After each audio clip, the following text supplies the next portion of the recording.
Es para mí un honor estar aquí en la Universidad de Externado.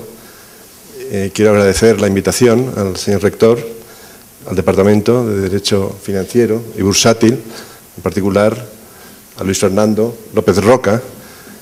Es una continuación de lo que es una colaboración intensa ya entre la Universidad Carlos III y la Universidad Externado. Cuando se me presentó la ponencia, responsabilidad contractual de los prestadores de servicios financieros, la visión europea y española, me planteé la dimensión del trabajo y he hecho un doble esfuerzo. En primer lugar, he preparado un working paper que lo tienen a su disposición, de un acercamiento sistemático. Para la intervención oral ya están tratados los temas, ya estamos centrando exactamente. Esto se trata ni más ni menos de algo muy sencillo, se trata de poner el corte. ¿Cuándo tienen que pagar las entidades? ¿Y cuándo los clientes pueden ser compensados? Esa es la cuestión. Estamos viendo aquí claramente en el ejemplo que tan magníficamente ha expuesto el profesor Sergio Rodríguez Azuero, cómo las agencias de rating eran opiniones y no había responsabilidad. Tras la crisis y visto el volumen con impacto sistémico en la confianza del público, en las emisiones de valores, se lleva a una rectificación radical con esa sentencia australiana en primer lugar, y luego cómo reaccionan distintos ordenamientos y cómo la Unión Europea vacila y en un primer momento establece la inversión de la carga de la prueba y luego establece lo que se ha comentado, que el inversionista de algún modo se le pongan muy difíciles las cosas porque tiene que probar que ha actuado con malicia la entidad y que además ha actuado de forma racional al invertir en esos valores, delimita mucho la responsabilidad. Ahí tenemos un caso concreto. Lo que se plantea en este caso es una visión. Esto de visión, yo he ido al diccionario y dice que es una iluminación, una imagen inmediata, y también ya las enseñanzas que estamos teniendo, por ejemplo, el profesor Salazar ayer por la tarde, nos dice que tenemos dos sistemas de conocimiento, que es el sistema 1 y el sistema 2. Uno es inmediato y racional y otro racional y pensado. Entonces se me pide una visión, luego es una imagen inmediata de lo que está en la Unión Europea y en España. Espero que no sea irracional, pero no deja de ser una imagen de la situación, lo cual plantea que son temas abiertos los que nos estamos planteando. También quiero comentar desde dónde hablo, desde qué perspectiva. Aquí han participado sobre todo profesores de Derecho Civil. Yo soy un estudioso de la regulación financiera y un práctico de la regulación financiera. Desde ese lado veo las cosas. Servicios financieros. Lo primero que tenemos es delimitar un poquito el campo en el que estamos. Servicios financieros no hay un concepto, hay una enumeración.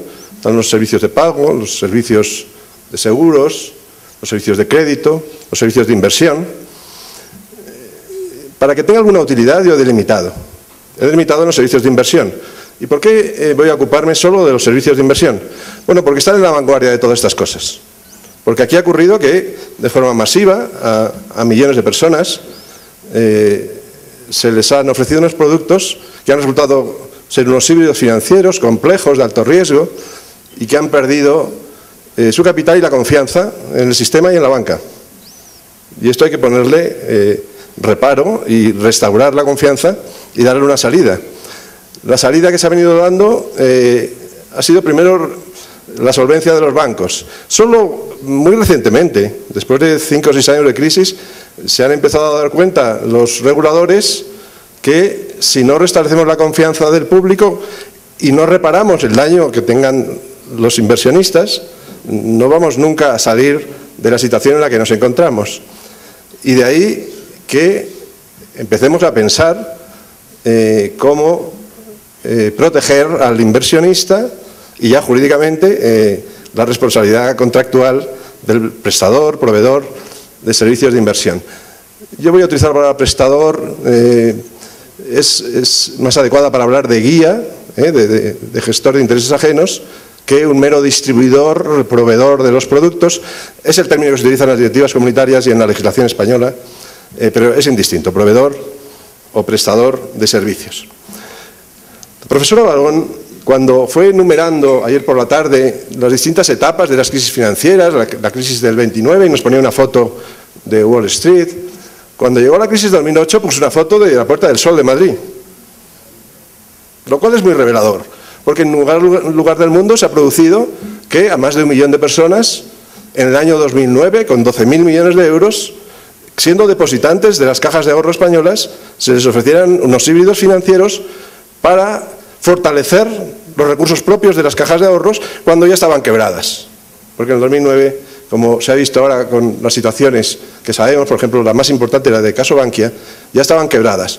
Luego, se patrocinó de algún modo el que se acudiera a las sucursales de los bancos a personas que eran depositantes que nunca habían ido al mercado de valores y se les ofrecieron unos productos que eran participaciones preferentes, unos híbridos financieros que recapitalizaban las entidades sin advertir al cliente de que eran unos productos que son más acciones que obligaciones, pero no tienen derechos de voto y no tienen liquidez en el mercado, y a los pocos meses de haberlos comprados vieron que no podían venderlo a nadie, que estaban cautivos por esos productos, hasta que se produjo el rescate en 2012 de la Unión Europea y se dijo, por parte del memorándum, que necesariamente había que asumir la carga de la pérdida, y los accionistas, y eran estas personas accionistas, tenían que soportar las pérdidas de estos productos, y se tuvo que establecer una vía de remedios para solucionarlos,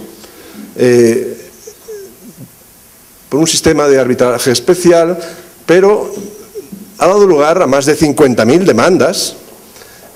No existía en las bases de datos, voy a referirme sobre todo al derecho español porque es lo que se me ha pedido, como base de trabajo la jurisprudencia española, no existía en el CENDOG, que es la base de datos de jurisprudencia española, ningún epígrafe, ninguna voz que fuera contratos de servicios de inversión. Esto aparece en 2009 y no existiendo ninguna sentencia del Tribunal Supremo sobre estas materias hasta el año 2009, en ese momento ya tenemos 29 sentencias, varias de ellas del Pleno, que sientan jurisprudencia, donde ya delimitan el corte de cuándo debe pagar el banco y cuándo no. Esto da seguridad jurídica, esto es muy importante, porque da seguridad jurídica a las dos partes, al banco y al cliente. Los bancos quieren tener previsibilidad de las consecuencias de sus incumplimientos. Quieren saber, en caso de que no hayan cumplido sus normas profesionales, cuándo van a tener que hacer frente al pago de unas cantidades indemnizatorias. Y el cliente también quiere saber las reglas del juego, porque no quiere entrar en pérdidas de dinero, de abogados, de tiempo, para que luego el juez falle que desestima la demanda porque no existe responsabilidad del banco. Luego, para las dos partes, tanto para el cliente que compra los valores, el inversionista, como para el banco proveedor, prestador de servicios de inversión, interesa saber dónde está el corte, cuándo se responde ante una situación de pérdidas financieras. Por estos motivos, al estar en la vanguardia de todos estos temas, los servicios de inversión, es donde hay mayor jurisprudencia y donde hay más proyectos y reformas financieras, nos sirve para delimitar cómo se reparte y cuándo responde el banco y cuándo no responde el banco, no solo en servicios de inversión, sino que va a servir de modelo para la responsabilidad bancaria. Luego entiendo que Colombia es una economía todavía muy bancarizada, el mercado de valores es chiquito, pero tiene importancia saber las reglas del juego del mercado de valores. También ha habido en este país algunos problemas de pérdidas de inversionistas, pero tiene importancia lo que estamos hablando porque delimita también la responsabilidad en general de la prestación de servicios financieros. Por cuestión de método, nos vamos a ocupar entonces solo de los servicios de inversión y un método de la observación de lo que está ocurriendo y a través de la jurisprudencia. Es el derecho en acción frente al derecho en los libros, en este sentido, muy de acuerdo con la filosofía de esta universidad, liberal y sin dogmas, y nos enfrentamos a cómo, desde el punto de vista pragmático, se está resolviendo este problema en el mercado financiero. ¿Cuál es el contrato? Eso es lo primero que hay que saber cuando alguien tiene que responder. Porque puede estar hasta dos tipos de contratos. Podemos estar ante una compraventa y entonces se aplica, de acuerdo con el derecho común, el cavea emptor, arreglo de comprador, con obligación de autoinformarse. O podemos estar en otro tipo de contrato, que pueda ser el de mandato, y que esté actuando el intermediario en defensa de los intereses del inversionista, y esto agrava su responsabilidad. Hemos sabido en estas jornadas cómo en el año 1991 el doctor López Roca ya se preocupó de analizar el asesoramiento de inversiones, asesoramiento financiero, y lo encuadró en el mandato. Lo estamos viendo, y es como la jurisprudencia española, de forma consistente, siempre los servicios financieros, los servicios de inversión, los incluye dentro del mandato mercantil, por tanto de la comisión. Encontramos ahí el régimen jurídico que podría resultar aplicable. Luego tenemos que ver en qué relación contractual estamos, si es de compraventa o es de mandato, comisión mercantil, y cuál es el derecho aplicable. Esto es muy importante. Hay tres pilares, aquí han salido constantemente en casi todas las ponencias, porque sale el consumidor, pero nos encontramos que el régimen del consumidor es estrecho, porque puede haber inversionistas que han confiado en las agencias de rating, que puedan tener un capital de $1 millón, pero no necesariamente son alguien que sepa acceder a la información financiera como lo puede hacer un banco de inversión. El ámbito de protección en el que nos movemos es más amplio que el del consumidor. Es el del inversionista, el del cliente, del prestador de servicios de inversión. Hay tres pilares en esta regulación. Está la propia regulación financiera, en Europa reglamentos europeos, directivas comunitarias, que son principalmente de derecho público. Lo que tratan es encuadrar la actividad, establecer las reservas legales de las actividades y establecer las normas de conducta, el comportamiento en el mercado. Y la consecuencia del incumplimiento de estas normas es principalmente, así está previsto en la Unión Europea, administrativa, una sanción, una multa. No existe en la Unión Europea ninguna previsión sobre las consecuencias contractuales del incumplimiento de las normas de conducta. El sistema europeo lo llamamos sistema MiFID, al nos vamos a referir. La MiFID del año 2004 tuvo un desarrollo a través de un reglamento y una directiva en 2006. En la actualidad, en 2014, existe MiFID II, siempre bajo un mismo sistema. Luego vamos a referirnos al sistema europeo de regulación de estas cuestiones como el sistema MiFID. El sistema MiFID, de derecho público, administrativo, no se pronuncia. MiFID II, en el año 2014, ya dice que los Estados miembros deberán establecer medidas eficaces de compensación a los clientes cuando se vean afectados por el incumplimiento de las normas de conducta. Eso es hasta donde ha llegado, pero no nos dice cómo responde el banco prestador de servicios de inversión en la Europea. Hay una sentencia muy importante del caso Bankinter, de 30 de mayo de 2013, donde en una cuestión prejudicial de un juez español, para saber qué norma tenía que aplicar, le pregunta al Tribunal Comunitario y se pronuncia sobre las consecuencias contractuales de nulidad o de indemnización por incumplir las normas de conducta en la comercialización, en este caso era de un swap, de un producto derivado a un inversor en España. Y el Tribunal Europeo dice que esto corresponde a los Estados miembros siempre que las medidas que adopten sean eficaces, tengan un efecto protector del cliente. Luego lo dejan los Estados miembros, en nuestro caso a España y a su legislación, y siempre que suponga una protección, que es lo que quiere la Unión Europea. Eso es lo que nos dice el Tribunal de Justicia de la Unión Europea. Vamos a la ley española. La ley española, ley del mercado de valores. La ley del mercado de valores española no tiene ninguna norma de responsabilidad contractual. Es una norma también de derecho administrativo, de transposición de la MiFID, y regula estas relaciones profesionales en este ámbito. Luego, este es el primer pilar, que es el de la regulación financiera, que no nos da la respuesta. Entonces tenemos que ir al derecho común, el derecho que está en los códigos, en España en el Código Civil y en el Código de Comercio. Y ahí, ¿qué nos encontramos? Pues unas figuras de derecho común. Nos encontramos con la compraventa, nos encontramos con el mandato y tendremos que ver qué régimen es el aplicable. Hay una norma muy importante, que es el artículo 259 del Código de Comercio, porque dice que el comisionista tendrá que estar a las leyes y reglamentos del mercado en el que la negociación se le hubiere conferido y será responsable de los incumplimientos. Esta norma es el enlace entre la regulación financiera, las normas de conducta y las consecuencias contractuales. Porque a través de esta norma, todas las normas de conducta administrativas, todo el sistema MiFID, se incorpora al contrato y marca la diligencia debida.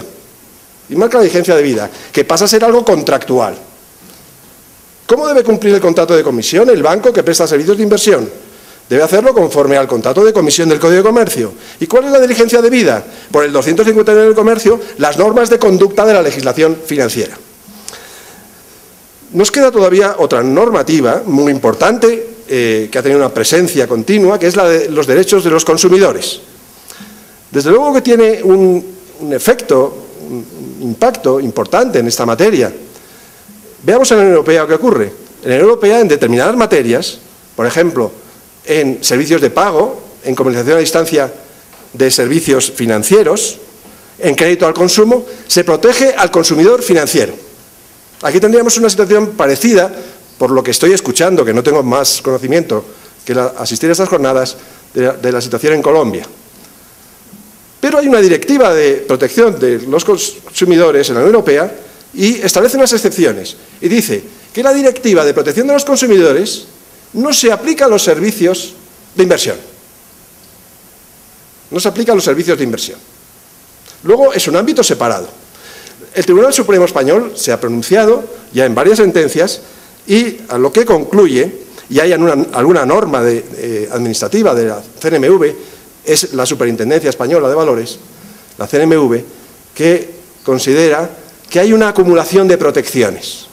Luego, un inversionista quedará protegido por las normas de conducta del mercado de valores y si ese inversionista, además, es consumidor, se añade a la protección la propia del consumidor. Esa es la situación y el juego de esta triple fuente normativa. Estamos ante la relación contractual de servicios de inversión. ¿Y qué es eso? ¿Hay un tipo de contrato de servicios de inversión? No. ¿Qué son los servicios de inversión? Lo que nos dicen en Europa es que servicios de inversión y hay una larga enumeración. Vamos a quedarnos con los tres principales. Es la intermediación en el mercado de valores, la recepción y ejecución de órdenes del cliente, la gestión de carteras y el asesoramiento. Luego, es una categoría contractual que permite la aplicación de la regulación financiera, de las normas de conducta, pero no es un tipo de contrato. La regulación financiera no nos da nuevos tipos de contrato. Para encontrar el régimen jurídico aplicable tendremos que ir a los contratos, los tipos de contrato del Código Civil, y el tipo de contrato que encontramos, y en esto es consistente la jurisprudencia española, es el de comisión, coincide con el doctor López Roca en su primer análisis del año 91, y, por tanto, y por el 259, se integrará la vigencia contractual por las normas de conducta. Es un poquito el juego de esta normativa. El contrato que más nos sirve para estudiar la categoría es el de intermediación financiera. Hay que separarlo de los otros contratos porque tienen otra configuración. No equivale la intermediación financiera al asesoramiento, ha salido varias veces en estas jornadas. Se puede prestar de forma autónoma y diferenciada, como se ha manifestado en esta aula. No hay una obligación de dar consejo, sí en Francia, pero no en la Unión Europea ni en España, porque si uno quiere tener consejo, contrata algo distinto a dar la orden, y es el contrato de asesoramiento financiero. Esta situación del asesoramiento financiero y la gestión es una situación distinta, porque el inversionista se pone en manos del banco.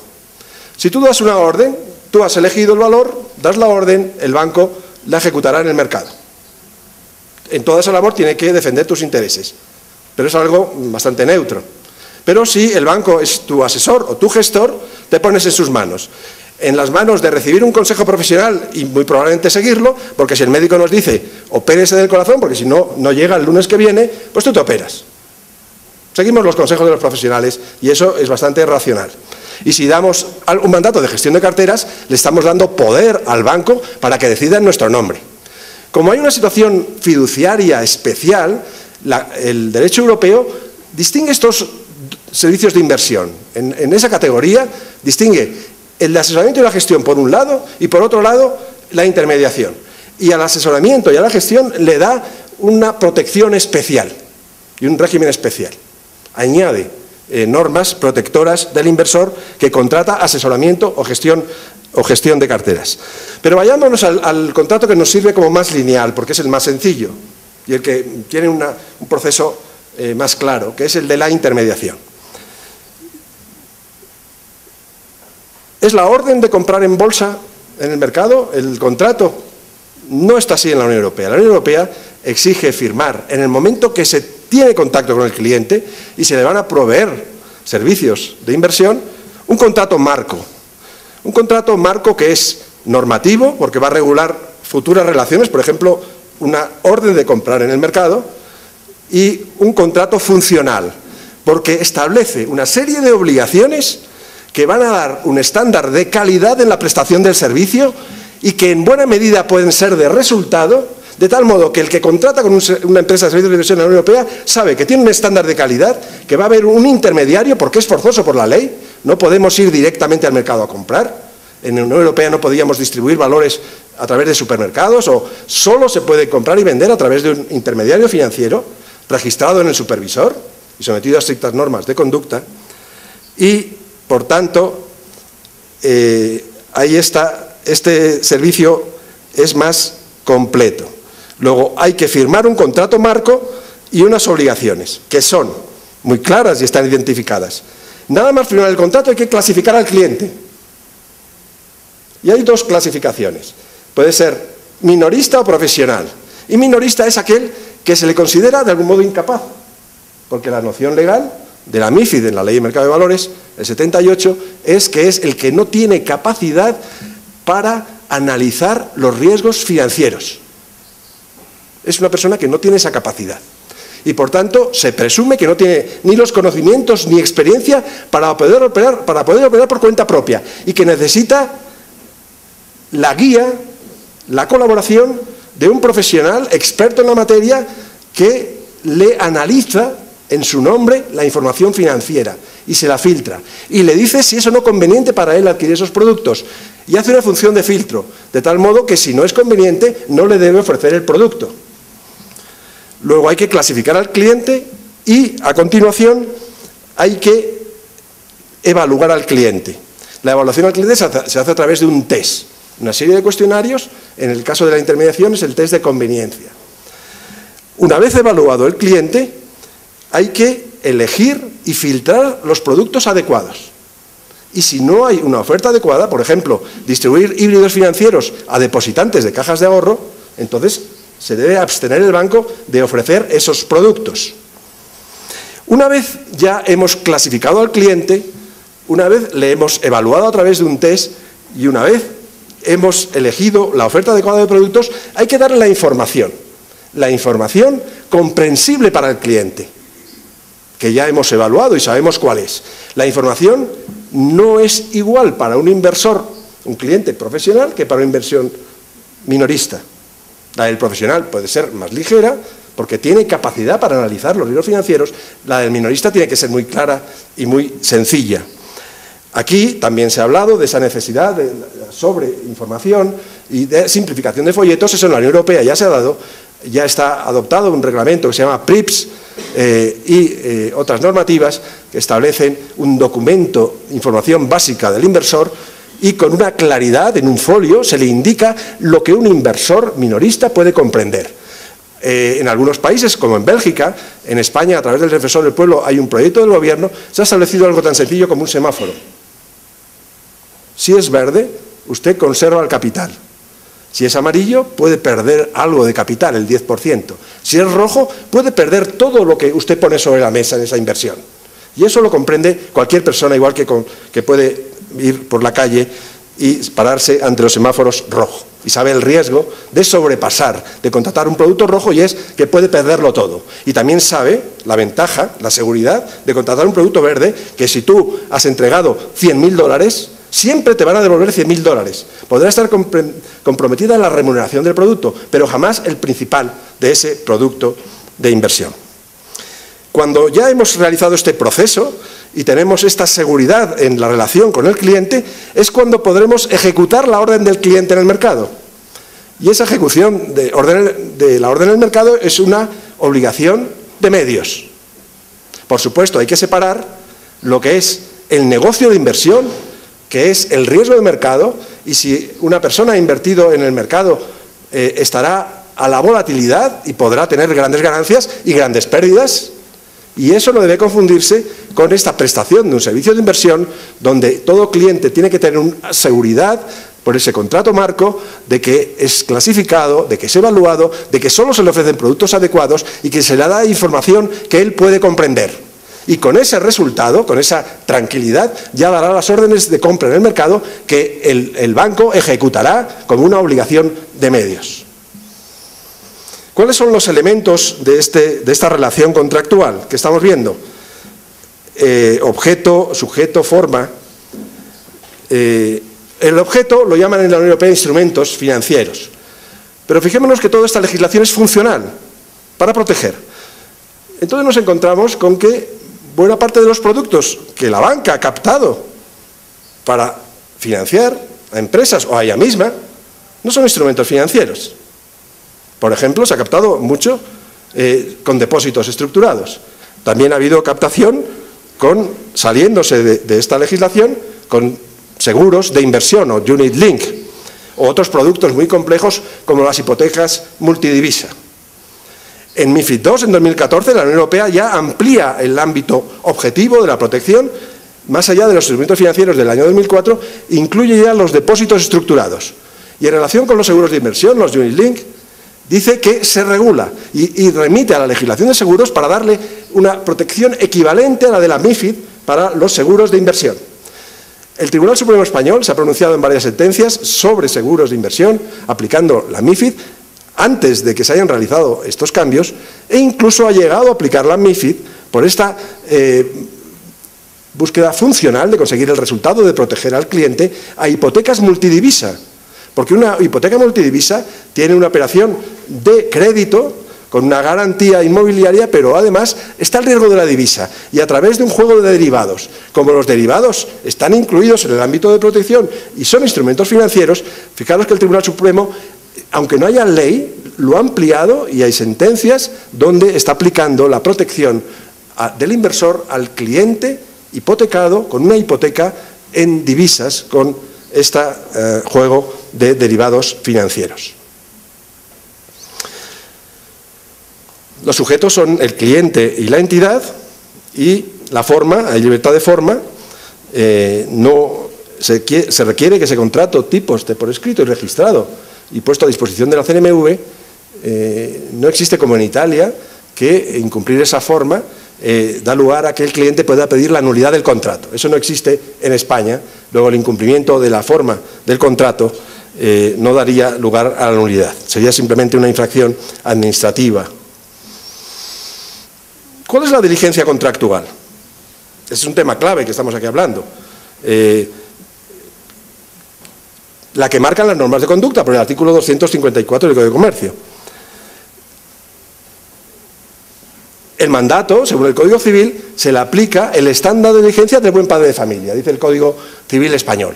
Luego tendríamos aquí esta culpa leve del buen padre de familia aplicable. Pero aquí el Tribunal Supremo ha ido más allá y considera que es un experto en finanzas y se le debe aplicar no la diligencia media del buen padre de familia, ni siquiera la del comerciante medio, sino la del banquero experto en la materia, la del bonus argentarius. Luego, aquella que tendría cualquier banquero experto en finanzas cumpliendo las normas de organización interna y las normas de conducta. Esa es la diligencia media. Y dice, culpa leve en concreto. Esto es muy importante, porque no es un principio que tengamos que llenar de contenido.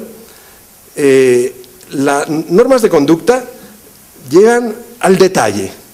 Los casos más numerosos en España son que no ha habido test. que es un documento obligado por la ley. Y entonces el banco no habrá sido diligente porque no ha cumplido su diligencia, porque no ha cumplido la buena fe, no ha cumplido las normas de protección del cliente, no, porque en contra de la buena fe, en contra de la diligencia del banquero, no ha realizado el test. Culpa leve, inconcreto, una obligación de conducta.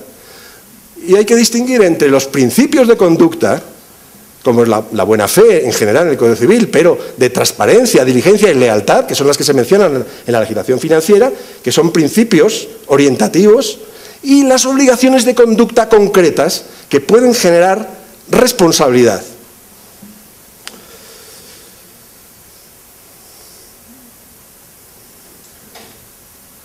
¿Cuáles son los remedios? Los remedios naturales son los indemnizatorios, por responsabilidad contractual. Cuando se ha dado el paso de entrar a establecer las consecuencias de los incumplimientos contractuales o extracontractuales, así se ha establecido, en relación con el folleto falso y en relación con las agencias de rating. Consecuencia indemnizatoria. Sin embargo, en las decenas de miles de sentencias que hay en España en estas materias, y en la mayor parte de las del Tribunal Supremo, se constata que no es la estrategia elegida. De forma absolutamente minoritaria, en un 90 y mucho %, los abogados han elegido la vía de la nulidad, y principalmente por vicio en el consentimiento,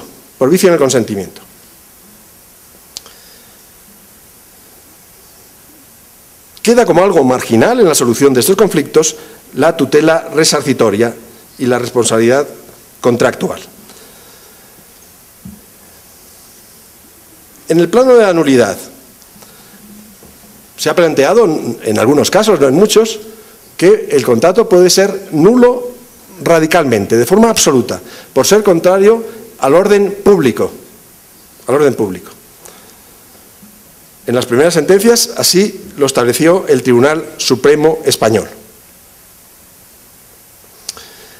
Esto es una consecuencia de un alcance enorme y el Tribunal Supremo recientemente ha rectificado y ha considerado que para que se considere nulo radicalmente tiene que existir un vicio en el consentimiento, vaciando esta vía de la nulidad radical para aplicar el régimen del vicio en el consentimiento. En relación con el vicio en el error por una habilidad con vicio en el consentimiento, la jurisprudencia es muy consolidada, porque son la mayor parte de las sentencias, y ahí se establece que no es lo importante el no haber cumplido la norma de conducta, la obligación informativa, lo importante es el error, de tal modo que puede haber casos en que el banco ha cumplido su obligación de información, pero hay error, o casos en que no ha cumplido obligación de información y hay error. Hay que diferenciar. Lo importante es el error. Aún estableciendo este matiz, todavía son decenas de miles los contratos financieros anulados. Esto crea una inseguridad jurídica. Hay que tener en cuenta que los contratos bancarios, de forma habitual, era muy raro que se anularan. Son contratos informativos, donde se basa en la confianza, y declarar nulos decenas de miles de contratos crea una incertidumbre. Hay que poner el corte. Y eso es lo que hace el Tribunal Supremo en una sentencia reciente sobre en qué casos existe vicio en el consentimiento. Considera que cuando es un inversor minorista, que no tenga experiencia, porque no haya comprado productos de ese tipo, o no tenga conocimientos, porque no sea un licenciado en económicas, en esos casos está justificado para superar la asimetría informativa, las obligaciones de información, y se puede presuponer que el incumplimiento de la obligación de información da lugar al error. En otros casos, considera que no hay asimetría informativa y considera que no hay asimetría informativa en los inversores profesionales, a los que la propia ley considera con capacidad para analizar los riesgos financieros, pero también en inversores minoristas, que aunque la ley considera que no tienen la capacidad para analizar los riesgos financieros, si han comprado con antelación el producto, la propia experiencia ya les dota de capacidad, o el haber realizado unos estudios les puede también dotar de esa capacidad. Y en esos casos, aun siendo minoristas, se considera que no hay asimetría financiera que salvar y, por tanto, en esos casos no se aplica la inversión de la carga de la prueba y tendrán que probar que ha existido error en sus demandas ante los tribunales.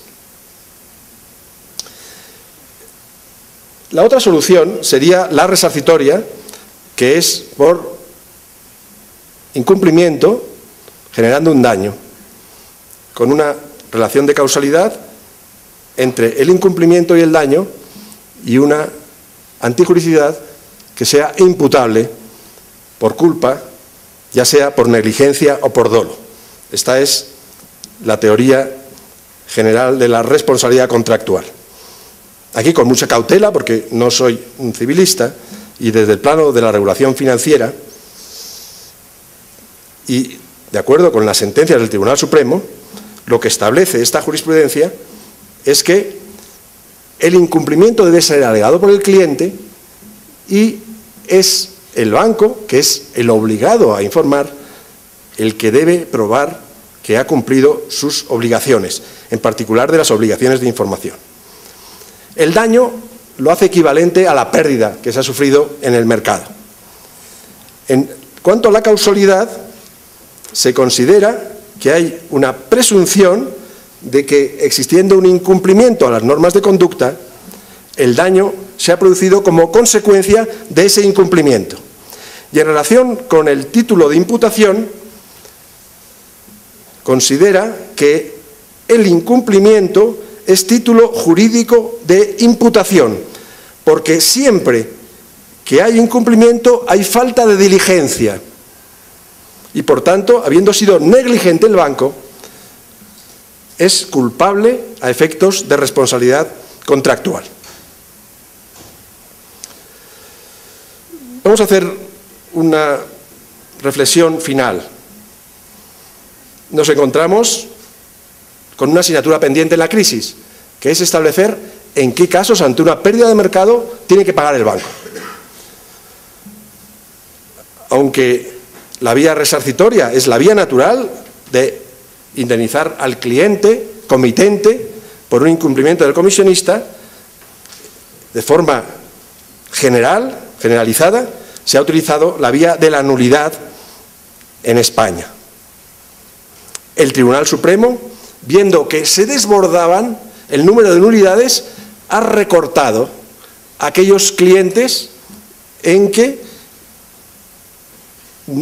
es minorista y no tiene conocimientos ni experiencia, considerando que al resto de clientes, minoristas que han comprado antes o que tienen unos estudios, y todos los profesionales, que no hay asimetría informativa.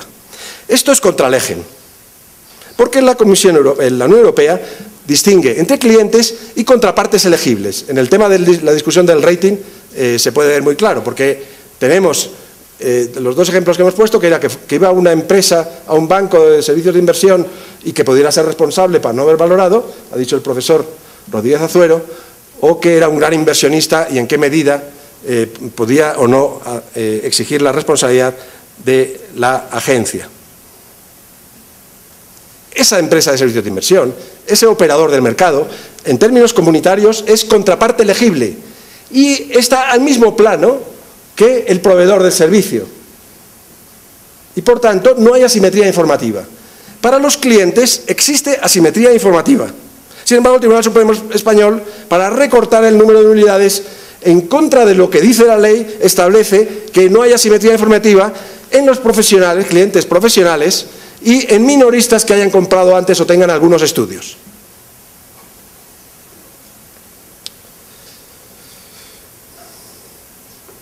¿Hay alguna iniciativa de la industria en España? El último premio La Ley, Fernández de Araoz, recoge una propuesta, y es que los bancos presenten ante el supervisor los contratos con un contenido predispuesto por la legislación y que esos contratos que van a servir de vehículo de información, verificados por la CNMV y utilizados con los clientes, liberen al banco de responsabilidad, puerto seguro. Este sistema da seguridad al mercado, establece reglas del juego claras para los bancos y para los clientes, pero no permite, no es justo, porque no permite que en algunos casos concretos, aun habiendo utilizado ese contrato que es vehículo de información, se haya causado un daño al cliente y que por tanto sea indemnizable.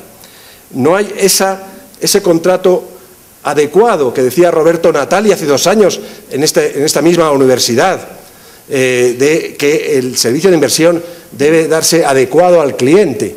Aquí es una cosa objetiva y se prescinde de esa adecuación del servicio de inversión al cliente. ¿Cómo avanzamos? Aquí hay que ser muy originales. La Unión Europea lo es en el sistema de fuentes, porque las normas de conducta que están en reglamentos y directivas comunitarias van a ser desarrolladas por la Comisión Europea y adicionalmente con unos criterios técnicos de los supervisores financieros. ESMA, que es la Autoridad de Mercados de Valores Europea, va a dictar criterios técnicos de precisión del contenido de las obligaciones de conducta de los bancos que prestan servicios de inversión en la Unión Europea.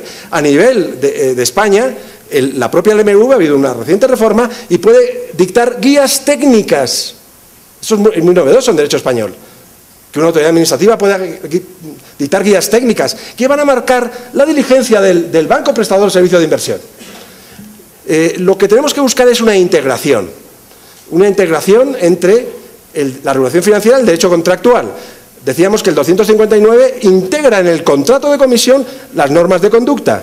El Tribunal Español, desde el año 2009 hasta el 2013, ha integrado las normas de conducta en el contrato, pero viendo que se desbordaban las nulidades, ha roto con la regulación financiera y, en contra de la clasificación de clientes y contrapartes elegibles, ha considerado que no hay asimetría informativa más allá de las contrapartes elegibles, también en los profesionales y algunos minoristas. Tenemos que conciliarlo, tenemos que lograr que se integren, que haya sensibilidad suficiente sobre los criterios técnicos que lo permitan aplicar a los jueces. De aquí una iniciativa muy interesante, muy difícil de implantar en otros ordenamientos, como el español, que es la colombiana, porque se consigue a través de la delegación de facultades jurisdiccionales en las superintendencias, aplicando sus propios criterios, los criterios fijados en la reglamentación del mercado por las propias superintendencias, que van a ser luego, ante la demanda de un inversionista, quien decida, con esos criterios técnicos incorporados a las relaciones contractuales, en una integración perfecta, porque en este caso se hace por la misma autoridad, que es autoridad del mercado regulador y además es juez, dando una seguridad jurídica al mercado. Es una experiencia a tener muy en cuenta y a valorar, porque se consigue de esta forma esa integración necesaria entre el contrato, los códigos y la regulación financiera, que es la que marca la diligencia contractual. Muchas gracias.